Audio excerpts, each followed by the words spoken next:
కేటాయింపు చేయాలని చెప్పని గ్రామీణ ప్రాంతానికి 73వ రాజ్యాంగ సవరణ, పట్టణ ప్రాంతానికి 74వ రాజ్యాంగ సవరణ చెప్పిన ఘనత కాంగ్రెస్ పార్టీ రాజీవ్ గాంధీ.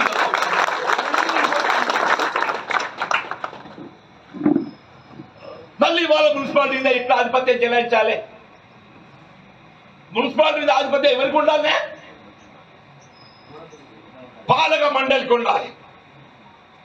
మున్సిపాలిటీ మీద ఆధిపత్యం ఎవరికి ఉండాలి? గ్రామీణ ప్రాంతం గ్రామ పంచాయతీకి ఎవరి ఆధిపత్యం ఉండాలి? సర్పంచ్ని పాలక మండలి ఉండాలి. పట్టణ ప్రాంతం మున్సిపాలిటీ మీద ఎవరికి ఆధిపత్యం ఉండాలి? మున్సిపల్ చైర్పర్సన్ పాలక మండలికి ఆధిపత్యం ఉండాలి. మాకు ఎమ్మెల్యేలే కాదు, ఎమ్మెల్యేలు సలహాదారులు ఉంటాం.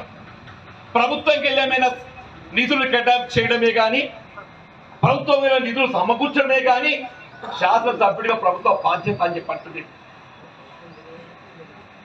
ఇలా ప్రభుత్వం కానీ, రాష్ట్ర ప్రభుత్వం కానీ, కేంద్ర ప్రభుత్వమే కానీ మున్సిపాలిటీలకు స్థానిక సంస్థల నిధులు కేటాయింపు చేయడము ఇలా కొత్త కాదు. ఇది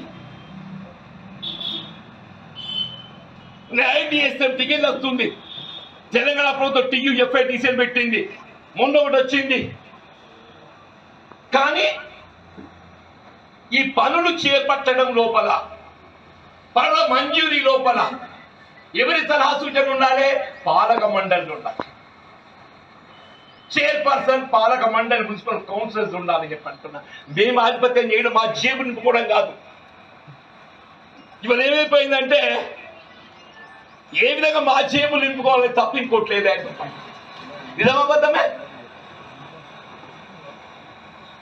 ఇలా కాంగ్రెస్ పార్టీ ఆనాడైనా ఈనాడైనా పాలక మండలికి స్వేచ్ఛనిచ్చింది.